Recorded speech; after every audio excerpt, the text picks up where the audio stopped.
Shall we blast a bag? Oh my God, we should never say that phrase. I'm just asking if you want your bag blasted, Jake. My bag is ready to be blasted. That's what I'm talking about. I'm going to blast some bags up in here. I know. I don't want to. I can't speak for. I don't give a shit if your bag's ready or not. It's going to get blasted, Jake. Oh no. Yeah. I don't want this. I don't know that it matters. Nick, wake up.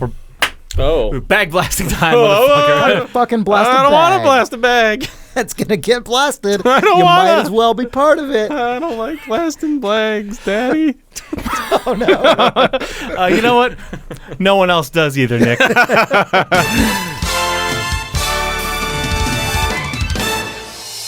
It's February 9th, 2017. This is an Idle News Pod Blast Reader Mailbag Spectacular. God, fuck, no. I'm Chris Remo. I'm Nick Brecken. It's not called that. It's just called a good episode of Idle Thumbs. Stated. Who the fuck are you? I'm Jake Rodkin. All right, let's get host going. of a great podcast that has great video game content from you, the readers, that we then read out of. We blast it out of a bag. It's called a bag blast. Oh, blast out of the bag? Blast from the bag. Cast as good as any other slogan we've ever had. That's. Hi, welcome to Idle Thumbs. We're a video game reader mail podcast. Welcome.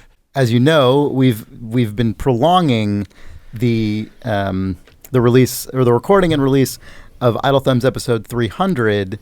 The last, I guess, core episode. I mean, it's coming. It's our Duke Nukem. It's out there. There'll be several revisions. I mean, I think throw it away, start it over again, throw it away, start it over again. If only it had been Idle Thumbs 400, then it could really be Idle Thumbs forever. Then we'd be good. Yeah, that's true. If only that world was real. When we hadn't stopped the podcast like 3 other times, and we only have 300 episodes in a decade. Right. Yeah. The entirety of the Idle Thumbs podcast is basically just Duke Nukem Forever. That's true. Essentially, it just gets restarted every few years and never quite. Right. We're now on like our third custom engine, and you know. We saw that Waypoint launched their podcast, and it has Danielle on it, so we're fucking pissed, and we got to try to get Danielle back here to be on our podcast, or else, like, George Miller just won't let us go home. Right. Mm-hmm. Yeah. Yeah. But we are, as we're releasing these reader mail episodes, we are putting together the new show that we've been tossing around amongst ourselves. We actually have an episode recorded that we're editing it and figuring out what needs to happen to put it live. But our hope is actually that we will have that episode live next week. Yeah. And on top of that, the hope is that by the time you hear this, or very soon thereafter, there will be a short teaser episode that will allow you to subscribe to the RSS feed of the new show. So if you go to idlethumbs.net, it will be there. The teaser. The teaser drops Go the to name, idlethumbs.net and you will see a new podcast there, we hope. It's called Terminal 7. It's about the Netrunner collectible card game. Great show. It is not. Oh. So yeah, look for that. I'm really hoping by the time this episode goes up, I mean, that should be doable. So keep an eye out. And with that, Games. We got some reader mail. Also, if you want to send us video game reader mail, you can continue to do so at questions@idlethumbs.net, because we probably are still going to do another 1 or 2 episodes of this reader mail podcast variant of Idle Thumbs, and there may be more in the future. So, feel free to continue sending your video game related reader mail to questions@idlethumbs.net. Yeah, the best stuff to send is actually questions. Yeah, questions are good. Stories are fine also, but questions are easier to address. Hey, Thumbs. Listening to your chat about Dark Souls and the lineage of Donkey Kong took me back to the early 80s. I had a pretty steady routine. I would leave work on Friday and meet up with my friend, and we'd head to the pub, buy beers, put a $5 each into the fruit machine, and then play Donkey Kong Jr., which we got pretty good at. Later, we acquired some industrial safety glasses from another friend's work that were used for some sort of welding. Once the leather was taken off from the sides, we were left with some cool-looking round specks with deep blue lenses. We soon discovered that the lenses filtered out all the reds and some other colors from Donkey Kong Jr., and we would take turns to see how far we could get without being able to see enemies, ropes, platforms, and other hazards wearing our version of the Calamity Ring. Does that mean anything to you, Nick? The Calamity Ring was the ring that I wore in Dark Souls 1 that hobbled made it you. impossible Right, to... right. Yeah. The vintage version of that just being a color filter that filters 1 to Strips out 2/3 of your sprites. television. Yeah. It's very good. Yeah. Still gaming, although I seem to have turned into one-game dad. Thankfully, that one game is 5 games. I'm hoping the new Zelda will pull me away from the Souls world. I've been listening to the pod for the last few years, and I'm looking forward to see where you take it after this. Glad to get a hey thumbs in there before then. All the best, Tim, Glasgow. P.S. Fuck Nick. Sorry, Nick. It had to be done. Did it, Tim? He claims it did. I'll allow it for 2 more episodes. After that, it officially really switches putting his over. foot down. Yeah, then it's done. Yeah. Yeah. That's cool. I wish I had similar stories to that, but I thought it was just sort of a charming thing. Well, to I pass feel like on as to a the kid, world. I did the exact opposite of that. I think most kids did, right? Just What, like you saw anything. extra colors. Crazy? Well, no, just anything to make it easier to play Right. again, not harder. Right. Harder was that's very yeah.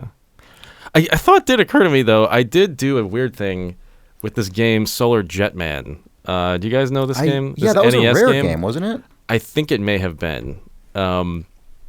Yeah, my friend and I had this rule that we could only play Solar Jetman inside of, like, we constructed this sort of cockpit style. Oh man, very good. With like seat, like couch cushions, Yeah. and just like plexiglass and just shit that was just laying around in my dad's basement. And we had to play looking through that to the screen, which was like a small basement television. Oh, sure. Which made it like really. That game was very hard in the first place, but Yeah. also like Yeah. had to be in the cockpit. Had to be like, and then like when you got out of the cockpit to go get like a snack or something, that's like in the game when you would get out of the cockpit to Right. fucking jet around in your stupid Right. Solar Jetman. But that's the only thing I can think of.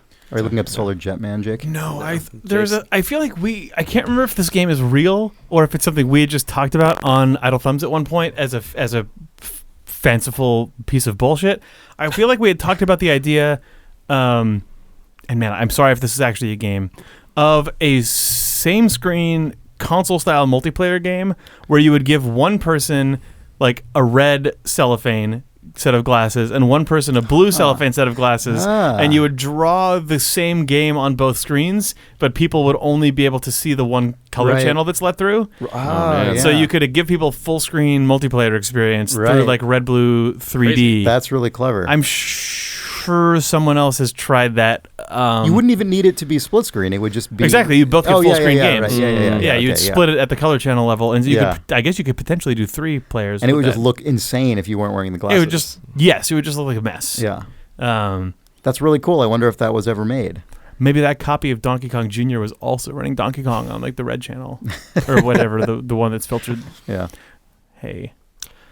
You guys probably didn't see this, but I don't know if this is actually very related, but it was really cool. The game's done quick this year. Somebody made, prior to the event, but somebody made this thing called Super Metroid Rotated, which is a ROM hack of Super Metroid. And it's not what you assume. Like, I assumed, they're just going to move the TV 90 degrees. Yeah. They actually recreated every screen of Super Metroid, flipping it 90 degrees, but then keeping all of the like the enemies run along the ground in the way that they would normally, like it behaves in the way that Super Metroid's It's behave. as if it's So all if the they- it's Metroid like if they mechanics with a new actually- tile set. If they Right. literally rotated the world, but the physics everything, and gravity all the physics, still pointed yes, down. exactly. They had to alter the code so That is that was bananas. correct. It was really, really fun to watch. That is so weird. I like- mean, that's only meaningful if you know that game really well. Yeah, Otherwise, but what's hilarious is right off nothing the is bat, notable like, about everybody remembers the scenes where they're like enormous caverns, right? That are sort of Yeah. like vertical, Right, that you but it's just a fall big all the way hallway. down. Yeah. Now, like those, you're like jumping over the sort of like platforms that you would Right, normally fall down. right. But then in the like like there are hundreds probably of screens in this game where you just run left to right. Yeah, now those over, are like, just falling. Well, and then there's like lava and stuff. I assume Yeah. there's a wall now. It's bonkers. That is it's so absolutely weird. bonkers. Yeah. I would look at that All right. for a good 40-50 minutes Yeah. of a video game playthrough. It's really interesting. That's really good. I mean, I feel like my I mean, Nick, you saying that you had this rule about Solar Jetman, which is hilarious, by the way, because that is totally a thing that kids do, is just like arbitrarily make up a rule and just be like, you can only play Solar Jetman in the cockpit. Yeah. Obviously, right. That's the rule. Yeah. Yeah. I would have things like that were just in my own head because I'm just a neurotic mess. Like, I don't know if you guys are the types of people who ever would, like, in your life... You know, the like, don't step on a crack. And like OCD tendencies. You know, those like low-level ones that are sort of harmless but still like infect your brain. Yeah. Oh, yeah. I definitely, like, to this day still do certain things like that. Not on a regular basis, but only when I start noticing. And then it's like, okay, now that I'm noticing, I'm going to do this thing. And now as an adult, I'm able to just dismiss it. But definitely when I was a kid, I would be much more like in thrall to those things. And that is it. Like, I've talked on this podcast before about my predilection to sort of my sort of belief that Mario is at its most elegant, or like a 2D Mario game is at its most elegant when you just play by jumping. That is actually an example, and by just only holding down right and jumping, so you can't just like stop. You have to just always be Super Mario running. Run, basically, yeah. That is actually an example of the kind of thing that I would get into a certain mindset where I'd be like, I have to play it this way. It would be like, I wouldn't necessarily think something bad is going to happen if I don't, but I definitely would have this like compulsion where it's like, that's the rule. I would just sort of arbitrarily be like, I have to be able to do this. So I'd actually make games harder for myself frequently. Right. You were training up to become a professional video gamesman, like which you are now. You did it. Oh, that's true. Yeah. Yeah. You know. Take that, Mom. Yeah. My obsessive tendencies made me great at my job. No. Employable Ramo, they call you. They do not. Oh. But yeah, I'm trying to think of other examples I had of that. I definitely did. I mean, I don't know, Tetris, like only rotate it one direction, not the other direction. Just stupid things like that have no basis in anything. I could claim that I made up all sorts of rules to make games way harder for me, but the actual truth is that I am just bad at video games. I really enjoy playing them, but I'm just traditionally bad at them. Sure. Yeah. So, like, you know, I'm just sort of like deficient at playing video games is my like cool thing. That's like your thing. Yeah. Yeah. It's my move. Right. Yeah. Well, fair enough. I want to know if if that red and blue sort of like same screen split screen is or like full screen split screen is a thing. Because I have a vague memory of us talking about that as well, and I think we might have just made that up. I feel like we might have talked about it when we were talking about Screen Sheet. Isn't that what that game was called? The 4-player split screen game that was designed around cheating, and we were talking about the people who had built like the cardboard screen protector for when you're playing GoldenEye. Right. Yes, the like cross that you put in the middle of the screen. Yeah. Yeah. Maybe someone will write into questions@idlethumbs.net and tell us if that's a real thing or if we just made it up on an episode, and if so, what is the episode number and timestamp? And if so, what is that game called, and do we own the copyright on it? Right. Prior art. All right. Well, Derek Glidden writes, "Hey, Thumbs. It's been about a year since I last mailed you guys about this, and I think I may be forced to make it an annual tradition. What? I've been listening to the podcast and Nick's Souls escapades, and I want to make another offering that when he's done internalizing all those souls, let me teach Nick Brecken how to play Dwarf Fortress. Nothing compares to Dwarf Fortress, and I want to give Nick the chance to internalize some dwarfs and fortresses. In the time since I last wrote, there's been a major release that's more or less stable, as much as Dwarf Fortress can be stable until the next release, and it's the perfect time to let me teach Nick Brecken how to play Dwarf Fortress. So just to reiterate, my New Year's resolution is to teach Nick Brecken how to play Dwarf Fortress. He has my email, this guy claims. I don't know if that's true. Nick is baffled by he this. Must, because you're reading it from the questions inbox. That's true. I suppose Nick could have his email. And because it's written backwards on some windows in Nick's apartment. It's where all those tattoos you keep seeing in the mirror. Right, yeah.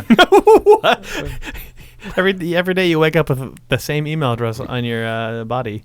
Don't believe his lies. Instead, let me teach you how to play Dwarf Fortress. He has my email. Please don't snub me this year. I've been so cold and lonely waiting for his reply. Thanks for the pods, and I hope to hear from Nick soon so we can watch everything he learns to love die in horrible ways. P.S. My friend says he's willing to throat punch Nick if he doesn't reply to me this time. Jesus Christ. Well, it's true. All these things are true. I'm not saying it's a threat. I'm just saying that my friend really wants me to teach Nick Brecken how to play Dwarf Fortress. Lots of love, Derek Glidden. Goodbye. Yeah, I'm sorry to announce that this is actually the last ever episode that any of us will record of anything. Of any episode. Because we are going to go into our bunker. Jesus where Christ. that guy will have already where that guy will be set up. No, he made the bunker. Yeah. No, we'll go into Welcome to my Dwarf Fortress. Time for me to tell you how to play Dwarf Fortress. Welcome to my Dwarf Fortress. Yeah. I'm going to tell you how to play Dwarf Fortress. And hatch closed. First, you have to start mining. Right, yeah. As you go over to the computer, he go, well, no. Gestures to a pickaxe. Yeah. Actually, first, get me some food. Yeah. Right. Well, okay. You seem enthusiastic. Yeah. I guess I'd better let him teach me. Wink. I guess I'd. I like how upset you are by this. I mean, I guess it's not about me, so I'm allowed to just be as flippant as I want to be. Yeah. I would watch you play Dwarf Fortress. I'll play Dwarf Fortress, sure. Why not? I've loaded up I think I've talked about it on the podcast a couple times. It's impenetrable to me, so clearly someone will need to teach me if I'm ever gonna learn it. It's funny you should say that. There's a guy and his throat punching friend who are yeah. I mean, I will say I'm inclined to go with another if I had my choice of schools. He's right the only now. one. Right now, he's the only guy. That was not a very good offer letter. There's only one. Yeah. Only one offer. Well, all right. I guess you have no choice. I have another friend who will kill you. Either way, it's up to you. Yeah. Or it's my hope that you do stream Dwarf Fortress and that guy shows up in chat. Yeah. And he's just like a fucking cool dude. And right. This is a weird email. Yeah. That's what I want. But his friend. That's what I want too. That's very much what I want. The transmission got lost, and his friend is actually just running at full speed across the country to punch you in the face. Yeah. So you got to learn Dwarf Fortress really fast. As he's sitting there just sweating at home on his computer, God, I forgot to tell my friend that Nick's playing Dwarf Fortress and that I'm in the chat teaching him. He called off once he's sent on a mission to throat punch on the stream. You hear the knock on my door. He is a period accurate dramatic conceit. He cannot be He's from a tragic war movie. Yeah. What, he's the guy on the island who still thinks World War II No, is just going? the telegram's already been sent. The bird has been dispatched. Yeah. I thought he was like the hitman who once he gets the hit, or once he gets the contract, he burns his cell phone and throws everything away and goes. He definitely went to a place where the cell phone ran out of bars, then threw the battery away, then snapped it in half. He did all the things. He has an old flip phone just so he can dramatically snap it in half. Yeah. Mm-hmm. Yeah. Oh, that no bars supercut is one of the best of all supercuts. Yeah, look that up. Look up no bar. Is that what it's called? It's called no cell service movie supercut or something. It's just every time in what is usually a horror movie, the writers can't get around the fact that cell phones exist, so it's people just going, I have no service, I have no bars, but there's a mini supercut in the middle of the killer snapping flip phones in half menacingly. It's called No Signal and Other Cellular Drama. Yeah. It's good. Yeah, it's very good. Anyway, that happens to that guy's phone before he beats you up. All right. Twitch.tv/idlethumb. I look forward to you loading up Dwarf Fortress in time to prevent that guy. I mean, what if you load up Dwarf Fortress and that random seed has a character in it named Nick Brecken who gets punched in the throat? I mean, it could happen. I hope you like Dwarf Fortress. Statistically speaking, you're in one. Fuck you. Brian Struble says, Hey Thumbs, I recently received Skyrim Remaster as a birthday gift, and I'm having a great time with it since I never really got a chance to enjoy it 5 years ago. I noticed in your archives that the game was never really mentioned due to its release during a gap in shows. Any late impressions or hot scoops? I mean, I will let these guys say more if they have anything, but really quickly, the reason that game was actually came out during a gap in the podcast is because Nick Brecken was working on it at the the podcast stopped because Nick Brecken moved to Maryland left to work we on, edited it out. If you listen, there's some edits in episode 50, and it's Nick saying, maybe me going to Bethesda to make Skyrim can be the theme of the new podcast. And we cut that out. So it sounds like what he's saying is that Bargo Busters could be the name of the new podcast. Go listen, follow the money on this. I guarantee that's what the content was in that edit at the very beginning of Bargo Busters. We had to cut that out. because it was too revealing. Kind of like that time when Sean accurately predicted the contents of Fallout 4 on the podcast, and we had to cut that out. That never ended up on the podcast. No, it did not. God, we never put this on there, but there was a moment where, and Nick was present for this, when, I don't remember what episode that was, but we just like tossed out, I think Sean started it, just tossed out a bunch of like completely it's because the city that it was in was maybe ambiguously leaked on some website, and then Sean immediately just was like, these are the things that are going to be in the game if it's set in that city. I'm pretty sure. Yes, Boston. Yeah, because Kotaku said Boston. That was before their leak. Was it? When they did leak it, we were like, oh, now we can put this out. And Nick was like, no, you can't put it out. And then once they officially announced it, we're like, maybe we can put it out. And Nick was like, no, don't it put was it out. before. But it was before. It was just a shot in the dark. It was a total shot in the dark. He was like, I bet it'll be in Boston, and it's going to have like this and this and this. No, he said, I bet it'll be in Boston. Like the big hub is just like the baseball field. Nothing. Later, what? No. Like Bill Simmons. Later, you find the Statue of Liberty's head. Anyway, yeah. You can spoil stuff for me. No, it's fine. Oh my God. It's fine. No. Oh God. This is terrible. This is gonna have to be edited. What are we doing? No. Now it does. What are you doing? You're just self-destructing. Well, no, you're like continuing. I can't talk about that. It's a fucking Fallout 4 thing. It's fine.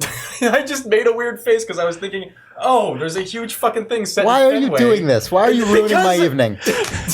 Anyway, what a stupid idiot game for babies would do is have a scene in Fenway like Fallout 4 does. What? Is that in Fallout? Yeah. You can say that. You don't work for Bethesda anymore. No, it's in Fallout 4. No, it's in the. It's an unannounced Fallout sequel. I just didn't want to. It's just you took when you said that, I just went, my God. So we're leaving Sean's bullshit post-apocalyptic things would set something in Fenway in the podcast because we said that not knowing that it's going to be a set piece of Fallout 4, and we're editing this response out because we are leaving that prescience in, especially now that it's confirmed. That's all. Idle Thumbs has to call that out. So anyway, it's like the hub. Yes. It's video games episode over. Oh, guys, I have an idea. Blast of us complete. I have an idea. We should box this part of the podcast up as its own MP3 and then say open when Fallout 4 comes out. God, yeah. Like so a present that you leave when underneath Fallout 4 is announced, I need to say, remember that time? And it played the chimes. And then we're doing it. That's happening. Yeah. Just put it in Dropbox. Box it put up it in Dropbox somewhere like clearly labeled as for when Fallout 4 is released. We keep seeing that folder going, ugh, why is that in here? And then finally going, the harps, for sure. So let's wrap up the Fallout 4 segment with enjoy Fallout 4 on your PS4, dear reader. This is Sean, Chris, Nick, and Jake from the past. Of us.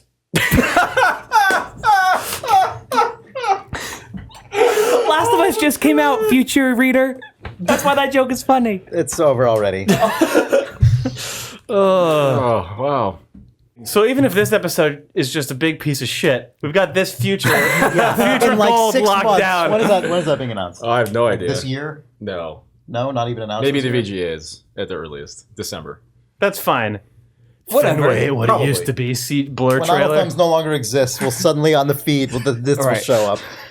Yeah. It's like 30 years from now. It's like the most delayed game of all time. One of us has died. But it's like our what's the thing where the last person who is alive gets the money? Tontine. Tontine. Like it's just the last person who's left alive has to publish. You mean this okay. So if what situation transpires, if The Last of Us has to publish this podcast, Christ. Okay. We should talk about a video game now that is not this best episode we've ever recorded.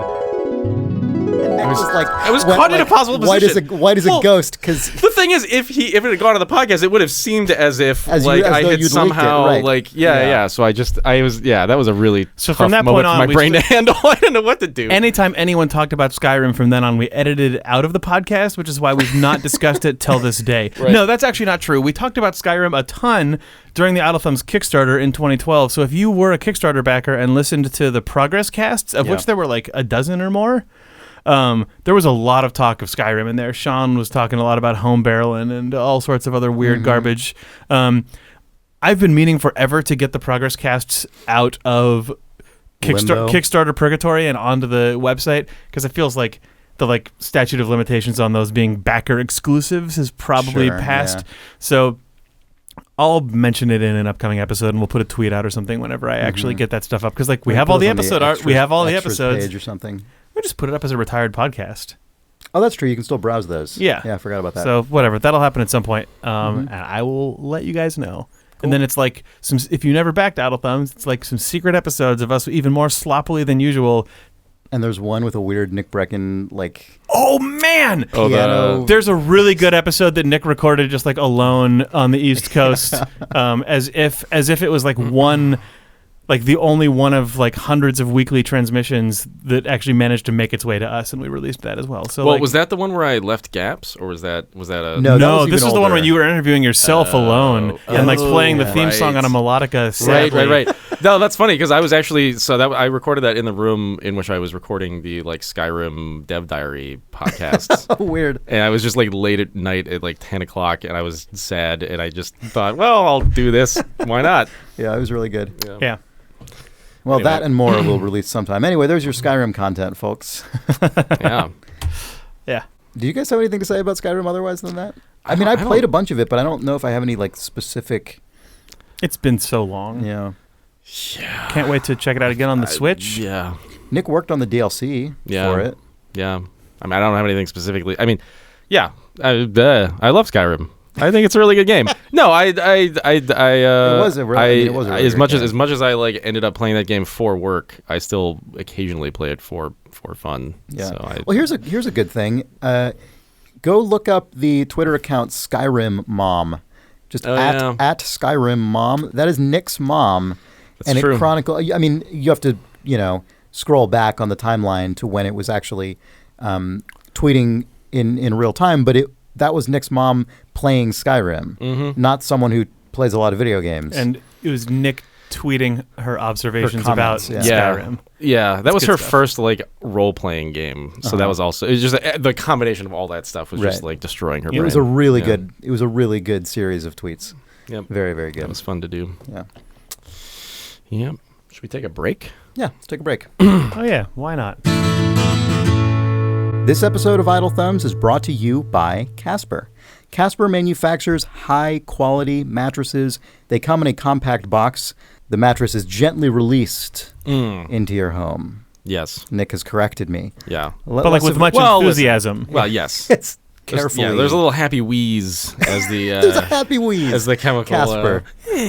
Oh, wow. It's me, your buddy, it says. Oh, no. It's really and then it's in your bedroom. It says that. I'll be here forever. Yeah. Casper is nothing like this. No, Casper it's not. is a really wonderful, non-threatening mattress. Oh, I have a Casper anecdote, actually. Go for it. Sorry, not to interrupt you. It is wonderful. It is a wonderful mattress, and I love sleeping on it. It has really. That's right, Nick. Let's get back to talking about how good this mattress is. No, it's great. I'm so pleased. And I came home the other day, and my neighbor had a big old Casper box on their doorstep. Look at that. And I gave him the little sort of, tip of that, the little Prius like Larry David nod. I went, Casper. Oh, we're Casper guys. Yeah, Casper. All right, nice.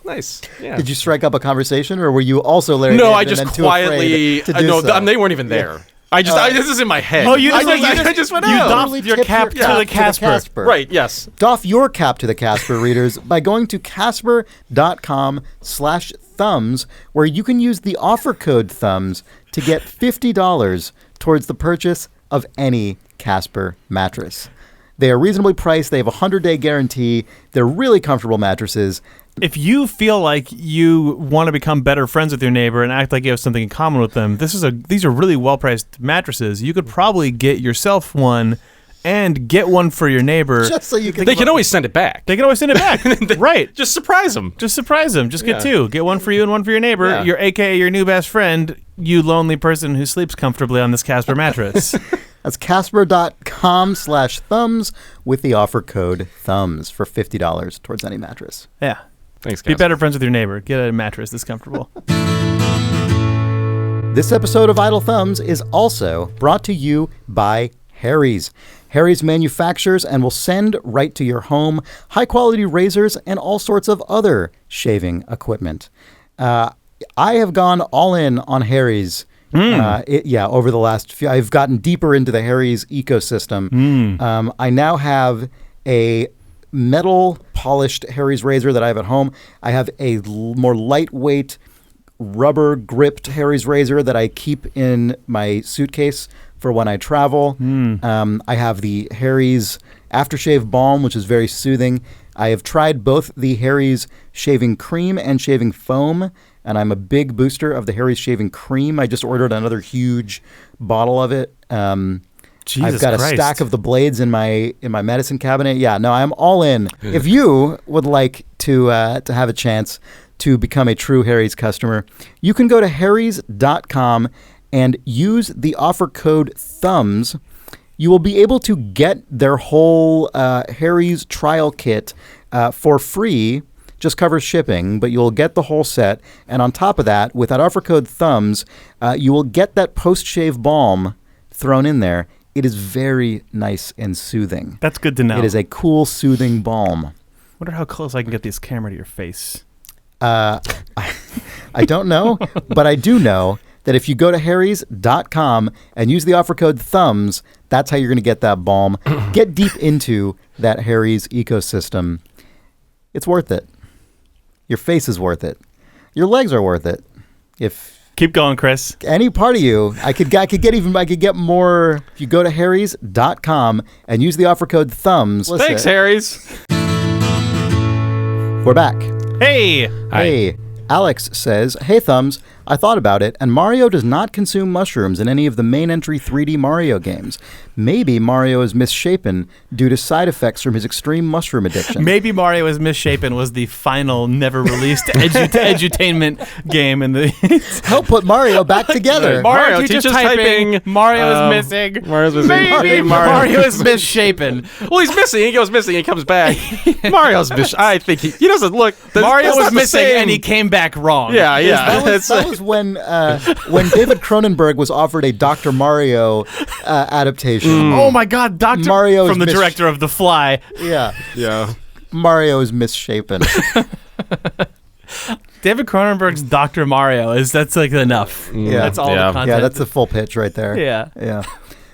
So maybe Mario is misshapen due to the side effects from his extreme mushroom addiction. What did you go to medical school? What are you a doctor? Step into this pipe. Yeah, Mario fucking played by the Fly era Jeff Goldblum for sure. Oh, he could be true. Luigi. Oh, Goldblum is probably Luigi. Goldblum is the Luigi. Cronenbergian Luigi. Who would play Mario in Mario is Misshapen by Cronenberg? In David Cronenberg's Dr. Mario? Yeah. Oh, jeez. God, who would it be?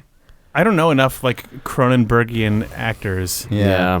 Well, he could also cast against type, right? With the Don't even cast against type. Just cast the bald, sweaty guy from all the Coen Brothers movies from the 90s as Mario. John Polito. Yeah. Oh, my that's who I was thinking of. I couldn't think of his name. Polito. Yeah. John Polito and Jeff Goldblum as David Cronenberg's Dr. Mario and his brother Luigi, and not Luigi. a doctor. Yep. Luigi's the one who's just like, I am worried about you. Like he's just fucking freaking out. Yep. As Dr. Mario goes into whatever his descent is into just real gross practical effects. Yeah. But God, also while sweating like a motherfucker. Okay, yeah, here's the thing. It is like The Fly, right? The Fly is sort of, he starts off, it gets worse and worse over the course of the thing, right? I mean, Dr. Mario is consuming these weird mushrooms and he figures out he can like grow larger for some amount of time. And then he just like starts and then curing. It wears off and it shrinks back down and Luigi's like, I do not think this, but no, be like, this is a dangerous. Mario. Right. It works. I always go back to normal. Sweat beating on his brow. Wait, who's Goldblum in this and who's Luigi? Luigi would not have an Italian that's true. accent. You're right. Yeah. This is not. This is not right. This is not right. I think this is dangerous. You're playing God. You're messing with. So you're messing with nature. He's just a practical Ian Malcolm. Right. As opposed to like a sweating sort of like Mario who's. Well, yeah, Mario's the no. I always. It's like dabbing his forehead with a towel. It always worked before. I always get back down to my size. I don't know, Mario. It's really worrying me. You're scaring me, Mario. This is also just the Jerry Seinfeld. What did I tell you? It's just a shitty like George Costanza and Kramer. Yeah, a little David bit. Cronenberg's Yeah. Dr. Mario. You're getting too big. You're getting too big, Mario. This is shit. So wait, what's this email? Oh, What are we doing here? maybe Mario is misshapen due to the side effects from his extreme mushroom addiction. Oh, okay, we were And the right. the late stages of his addiction drove him mad and led him to take over the Mushroom Kingdom. The 3D Mario games might take place after the fall when he's trying to make amends. After all, he seems healthier. He can take like 8 hits instead of jonesing for another mushroom fix after getting hit once in the games earlier in the timeline. Best, Alex.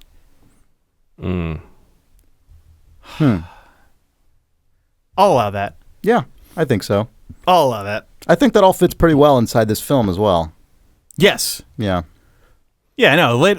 When he's on his mushroom fix, he's very irritable. You hit him, he gets touched by any, literally brushes any other living Yeah, and he gets real mad. thing, and he goes. Whereas ape earlier shit. he would merely deflate.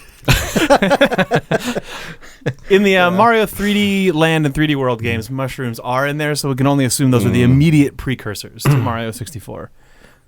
Well, Back when James Cameron had the franchise.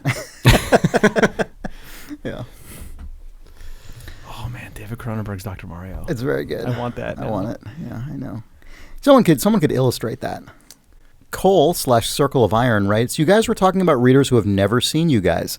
I've never looked or even been to the Idle Thumbs website. Sorry. Picked up the podcast a few years ago and I love it. I'll be giving you guys a chance with the big change coming. Do what you love and people will stick around. This reminds me of League of Legends. For years, I never even saw a screenshot of it, but I heard tons on podcasts and such. When I was deployed to Afghanistan, a bunch of guys in my unit were always playing, and I was trying like hell not to see the game. In my mind, it was some sort of two-dimensional side-scroller like Swords and Soldiers, even though the game they described could never possibly work that way. Eventually, I was tricked into seeing the game, and I've been bitter ever since. Keep casting pods, Cole. I like that he doesn't explain why. I know why or yeah. how he was tricked and why or how he did not want to see the game. Yeah. Mm-hmm. A mysterious old crone once cursed him. She put a curse on his family that if he ever beheld League of Legends, a terrible fate would Do you think befall you could look him. at other Lords Management games? I think so. So you think you could see Dota as long as someone doesn't say, this is like League of Legends? They'd be like, no. Well, he also wouldn't know the difference. They could. That's the thing. It's that's how risky. It's a that's how very risky. that's You how trick him. Trick him. You'd be Yeah, like, yeah. oh, League of Legends, that side scroller. Yeah, Check no, out you can't Dota see that. 2. But check out this cool strategy game. It's then not at someone- all like that. Oh, I got to game. pause it and go to the bathroom. League of Legends. Fuck! Fuck! No. Shrivels. My mushrooms. Maybe you find true love if you saw League of Legends. Maybe that's the curse. Yeah. I don't know It's one of why those wouldn't you just weird, look at League of reverse Legends? curses. Well, I don't think he knows. I think it's like a test of his will or something, or like his daring nature to see if he dares. If he dares. Darest he behold League of Legends, my lord?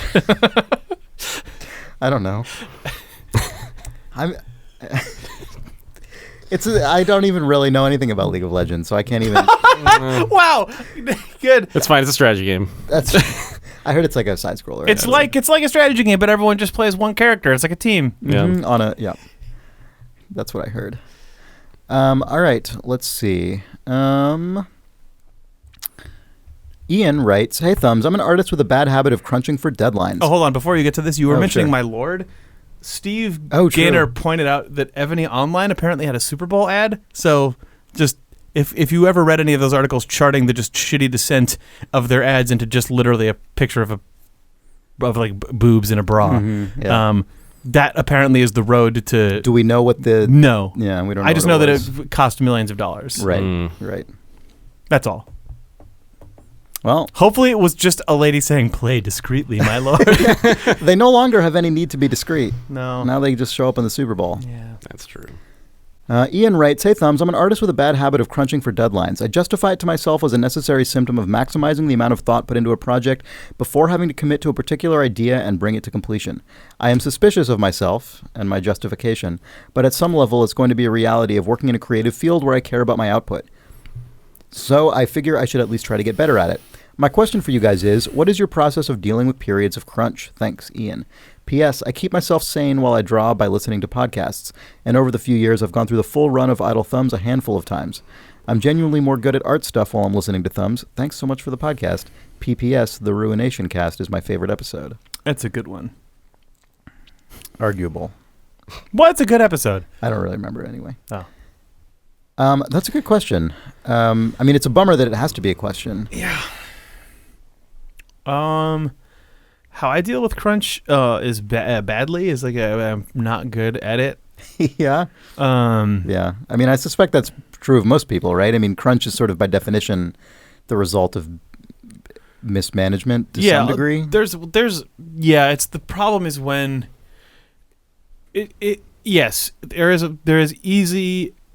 easily crunch can come from mismanagement or from just whether it's literally from your managers or from the collective team just not or yourself being honest about their schedule or yourself. But the time that it usually gets bad for me is when we're in crunch and we have a frustrating but reasonable crunch schedule where it's like, okay, we bit off a little more than we could chew and we kind of fucked ourselves on a couple things, so we're all going to have to put in some extra hours and work, but it's not like life-ending. But then my brain goes, fuck, this is the last time you're going to be able to get anything into this game. So all the stuff that you wanted to get in and that you know is going to make this part secretly way fucking better than what we all agreed was the bar, and you were just going to do it on weekends or when the extra time that you had in between stuff that never showed up, you better fucking get that in right now. And you will not go to sleep for a week, and you will make all this good stuff happen, and then I end up getting like 10% of that in and ruin my life, and then like cause 30 bugs. So that is good strategy. I think that's probably for some people the actual self-destruction that happens. Like for sometimes it is just we fucked it, or I got fucked by the people scheduling the project. But so often it seems like it is closer to what is it? Ian who read this email. Mm-hmm. Is saying where it's like I have a mental picture in my head of what this is going to be, and if I don't make that happen right now, it's never going to happen. Right. So I will ruin my life. And so for me, getting better at crunch has been more trying to get myself to let go of those things and to be like, it's going to actually be fine. All of the work that everyone has done, including yourself, is going to result in a thing that you will still be very proud of, and in 6 months you probably won't notice, and trying to be more honest with myself about what are the things that are going into this project that you will actually kick yourself over for not getting in, and what are the things that you're just in a fucking manic, obsessed mode over right now because you can feel the like brick wall coming the up. Absence of them. Yeah, and also you're just like everything you've ever thought of is coming to mind right now because you're like about to run out of time, and like getting that process. Even getting that sorting process earlier in my brain has helped me out with being less of a maniac. It hasn't solved it. Like that's just part of how my brain works. It's just always going to do that to me, I think. But like sorting that out before you're trying to sort it out at 3 a.m, having just eaten like some warm food on the kitchen counter is better. Right. But yeah, otherwise all the other stuff about crunch that you can read anywhere on the internet applies. But like that's the part that I don't know if gets talked about often, of just like your secret crunch, the self-imposed shitty crunch that has nothing to do with the schedule. Yeah. And you just like when it turns into cramming for a better grade to the detriment of all the things that you had going for you before that, basically. Right. Yeah. I don't know. Yeah. Gotta get that extra little menu screen transition animation in that no one's gonna care about. It's gonna. I care, Jake. Nick cares. I don't care. It's like three Metacritic I would rather points. you go home and sleep. There you go. Take it from Nick. Congrats, Nick. What do you know, Nick? All right. Well, I don't have anything to add to that I think is better than what Jake said, so I'll leave it on what Jake said. Yeah. Daniel says, "Hey Thumbs, I was saddened to hear the news that Idle Thumbs would get mothballed soon, but I'm relieved that the Thumbs crew has enough consideration for themselves and the work to call it when it's still good. Oh shit! I hope someday it makes sense to bring the cast back, but I'm excited for the new podcast in the interim. Thank you for entertaining me for free over 4 years. It's been a great joy in my life that has helped me through some truly dark times." Jake and Nick are having spasms at the moment in response to this. I think if we had called it when it was good, I think this episode is proof that we would be in fucked the that trash up. can. I mean, episode 300. Let's be honest here. was supposed to be last week. Right. Yeah. So Yeah. I'm We're in a weird glad timeline right now. No, it's fine. We're over time for sure. It's a really nice email to receive. I'm It is. sorry, Yeah, I know, I'm sorry that we laughed over it. There is an actual real email. That was the prelude. Yeah. So I haven't been reading emails that were just that stuff. Although it's very nice, and I've been reading all of them and replying to as many of them as I can. On the new podcast, it's just Chris reading emails praising this podcast. God, can you imagine? It's called Lauds. It's called Congration. Daniel continues, I had a few emails sitting in my drafts folder that were supposed to hit questions@idlethumbs.net but never got finished. There are a few stories about my dad, who died of esophageal cancer over a decade ago. He was a master of Super Mario World, Gradius, SimCity 2000, and numerous iterations of Microsoft FreeCell. A brief recollection of my dad's dominion over FreeCell came about when Idle Thumbs took an interest in Churchill Solitaire. Oh, this is a good email. I read this. Chris mentioned that the campaign in Churchill Solitaire is made up of predetermined numbered deals, static and consistent every time you play them. This to me is a direct carryover from FreeCell and other Microsoft card games, which as far back as Windows 98 had a seed function as seen in Anno, Age of Empires, etc. Windows 7's FreeCell retains this function today. My father was an avid FreeCell player since the early 1990s. In the 2000s, his abundant illness-driven free time drove him to explore the select game function. He created the text file to log his progress as well as any particularly difficult games he had skipped and would have to reattempt. I can't help but feel there are other FreeCell players out there doing the same thing today. Damn you, FreeCell game number 272, you have undermined my cardlord ambitions once again. And while my dad mostly stopped playing new games after the 90s, there was some evidence he had made forays once or twice. At some point in 2005, shortly before his death, I loaded up my GameCube copy of Animal Crossing, that, to my knowledge, only I had played. Since I was the only player, I would have expected the town's bulletin board to have an absence of player-created messages. To my surprise, it contained one message, likely created as a sort of hello world. It read, "Mark is doing fine." Somewhere on my GameCube memory card, that message still exists as a monument to the escapist power of the medium and its capacity to bridge generational gaps. Thank you for everything, Thumbs, and all the best wishes to you, your partners, your Dark Souls baboos. Also, for months, I misheard Ethnic Brecken as Ethnic Brecken. See you on the other side, Daniel. Let's start with the last thing there. Many people have misheard it that way. In fact, it shows up as a neon sign in the Wizard Jam 1 game, His Cyborg Familiar, which is part of the Wizard Jam game Idle Thumbs demo disc. That is true. There's a neon sign in like a fake Blade Runner world that says Ethnic Brecken and has some like noodles coming out of a bowl. Yes. Yeah. It's true. Yeah. Anyway, that is a stellar email. Yeah, that is a really excellent pair of stories. Yeah. We actually had an email we read earlier on this podcast made reference to the one game dad, or in that case, five game dad, and yeah, that is a cool thing. I was a big player of all those games for many years. FreeCell? Free. Did you know about the numbered FreeCell though? Did you know that FreeCell basically could have a self-imposed daily challenge if you wanted? I think I did. I knew of it. I didn't play FreeCell as much. The one I really got into was Spider Solitaire, and I was aware of that function in Spider Solitaire. And sometimes I would jump around. If I was getting stuck, I would skip that number or whatever. The one I really got into was changing the card decks in Solitaire and seeing which ones had animation in them, and then not caring anymore. I loved that. That's the game that I played. Solitaire. Plain Solitaire is not very entertaining. No, but then when that ace in the guy's sleeve animates up, classic. When the ace comes out of his sleeve, classic. Classic. And yeah, that GameCube thing is kind of incredible. That seems like a thing that has happened to more than one person. Yeah, with I feel like because there was some internet stories about that. Yeah, as well. Yeah. That's sort of an incredible thing. Mm-hmm. I mean, the thing that's amazing about that to me is not so much, I mean, yes, definitely the sort of escapist power of games and so on, very true. But also it's an example of how an incredibly simple feature can pay dividends, right? Like the fact that multiple people have had experiences along those lines from functionality that really is just sort of input a text string and the game will save it. Yep. But it's imbued with meaning because of the context. That is excellent. Weirdly parallels from that into Dark Souls. I was going to say Dark Souls. Yeah, Dark Souls is a good example of that stuff. Dark Souls notes. Animal Crossing is the Dark Souls of the Nintendo world. It's true. When it comes to notes. Yeah, we had a reader last episode who wrote in. She mentioned the phrase "Don't give up, skeleton," as being. I didn't know what Souls. that. Yeah, but I looked that up, and yeah. that came from a. It's actually really good.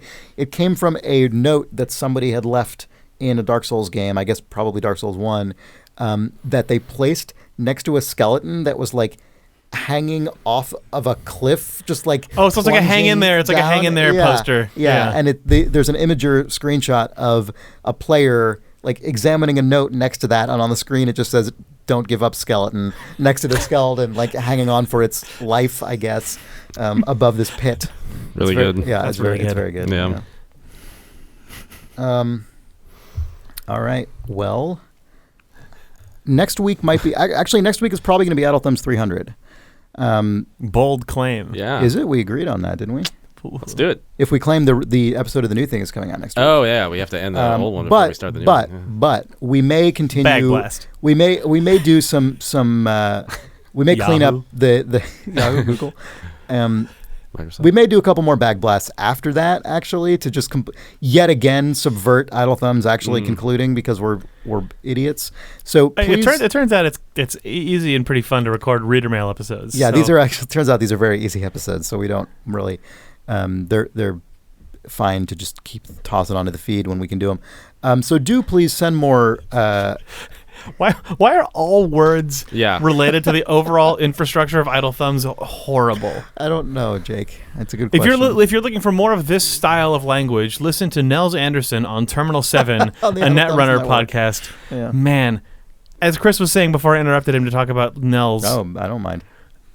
Please do send in more questions and stories and just conversation topics about video games, and we would be more than happy to do them. Mm-hmm. And then to do them on this podcast. Do them on this feed. And then God damn it. I just need to prove your point correct. And we, as we noted, we should right around now hopefully have a very, very short, like 5-minute long teaser episode of the new podcast live if you go to idlethumbs.net. And that episode will also solicit reader mail to the exact same email address, questions@idlethumbs.net, but email of different subject matter. So we will be receiving all kinds of mail to that address for a long time to come. And I guess that wraps it up for this bag blast. But stay tuned for Idle Thumbs 300, followed by maybe more bag blasts. I can't believe they ended up being called bag blasts. Well, maybe this one won't be called that on the feed. Yeah, we'll have to see. So yes, you can, as we said, send more email to questions@idlethumbs.net. You can find us on Twitter @idlethumbs. We're on Facebook at facebook.com/idlethumbs. Our website is idlethumbs.net, where this show and our new show and all the other shows that we partner with will continue to live. We're on iTunes, as you know, and pretty much everywhere else podcasts can be found. We will be back next week. Stay tuned. Bye. Bye. God, you fuckers. I hate you. Bye. Hey, woo!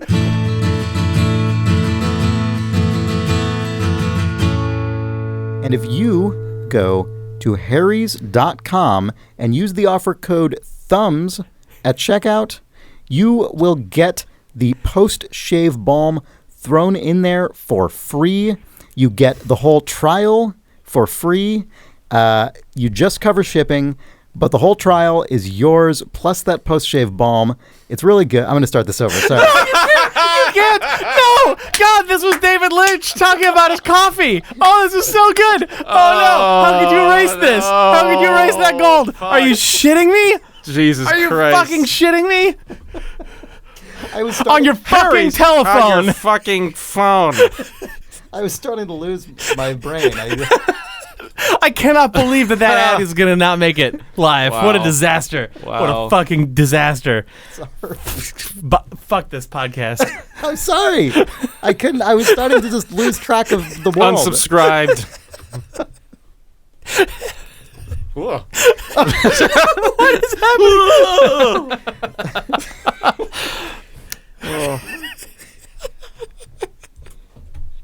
Oh, I'm so sad. I'm sorry. You were Jake, so I'm close sorry. to making it through. I know. I couldn't. I was like. It was like. It was like when you're starting to fall over onto your face and your feet are like just keeping up. Like you were quapping. Yeah, I was quapping and then I collapsed. Yeah. I didn't make 1 it. meter. I went 7 meters. Yeah. For our small nation. Yeah.